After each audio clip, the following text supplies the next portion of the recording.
Bismillahirrahmanirrahim. Assalamu alaikum, Shaykh Lokman Efendi. Some of us are grown, but we are still like children on the inside, maybe in our minds or in our hearts. I want to know from your point of view what one must do with this.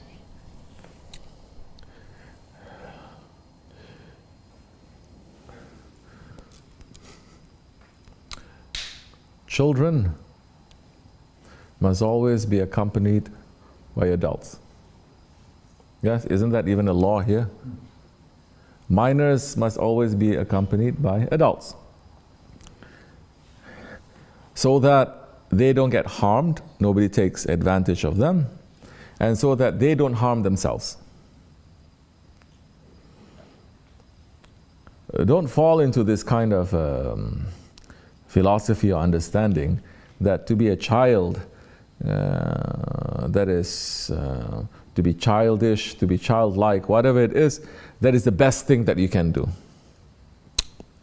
That is the best place to be. It is not. You must grow up. We all have to grow up. Yes, a child is very special in Islam especially. A child before, not just a baby, but before they reach the age of reason, is still not responsible for anything wrong that it has done. If it passes, if it dies from this world, it enters straight to paradise. It doesn't enter to purgatory, like some other religions are saying. Why? Because nobody is there to bless it and to say you belong to this or you belong to that. So purgatory is not heaven, is not hell, somewhere in between. Still a punishment. No. Which means that any child, it doesn't have to be a Muslim child, any child reaches before the age of, he passes from this world before the age of maturity, he enters straight to paradise. That one is still pure. But if physically you're no longer a child and you're older, you are supposed to have the corresponding maturity as your body has. In the old days, by the time a boy is 16 years old, they already achieve maturity as a man. There are still people like that, especially in people and countries and societies that don't have first world amenities. From young, they have to grow up. They don't have the luxury. So, in these days, of course, man is 20 years old, 40 years old, they still act as if they're teenagers. 60 years old, they still want to be teenagers. I've seen people who are 60 years old, 65 years old, they have class reunion of 1927 or something like that, you know. Oh, the class reunion, high school, and they all come together. They're 65 years old, not 1 foot, both feet in the grave, but they still want to go back and have class reunion with their friends and start thinking about how they were when they're teenagers. This is foolishness, it's not Islam. There's no honor in that.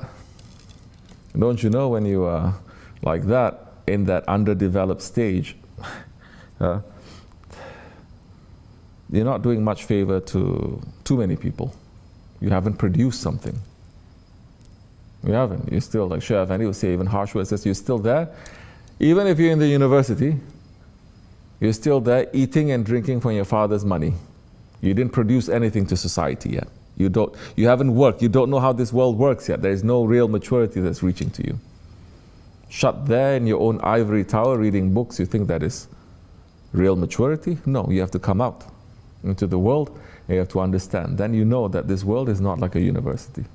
People work differently, not just in terms of intelligence, but people have different levels of maturity also. And there is also the question of the ego. If you don't know how to deal with that, then you're lost. So, if you think that you're still a child, meaning you're underdeveloped to understand certain things, even in the body of an adult, then you must be in the company of an adult. If you're looking for maturity, you must be in the company of someone who has reached maturity. If you are immature, for example, in school, doesn't matter what your age is, You enter school, you are 50 years old, but you're immature in that subject, and your teacher is just 20 years old. You have to follow that teacher. We have to. But the question again, do you want to be mature or not? Do you want to grow up or not? We don't have much of a choice. We have to. Spiritually, now if you want to mature, find a guide. Spiritually. I'm not talking about learning how to read or write or to go up and down and to worship. No, we're talking about you knowing yourself. And that time you have to find a guide. Not talking about a scholar. I'm talking about someone who's going to teach you yourself. A scholar teach from the books. The sheikhs, like our sheikh, he's going to teach you from your book, and he's going to teach you how to read your book, your heart, you. That time you will become more mature, inshallah. Assalamu alaikum.